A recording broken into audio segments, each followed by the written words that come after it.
يلا نعمل جل اوتوماتيك جميل سريع وسهل جدا وموفر معانا جدا.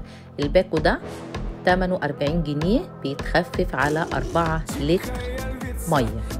هتفتحيه هيبقى جواه كيسين، كيس معجون وكيس بودر. هناخد كيس المعجون ونفتحه وننزل عليه نص لتر من الميه من الحنفيه، واضربيه بالمضرب الكهرباء او الهاند بلندر او الخلاط. المهم تدوبي المعجون في نص لتر ميه، وبعد ما تدوبيه انزلي عليه ببقيه ال4 لتر مع الضرب.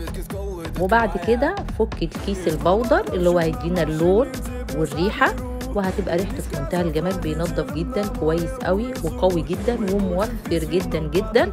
هتلاقي طريقه العمل بتاعته مكتوبه على الكيس. ما تنسيش اللايك والشير والمتابعه.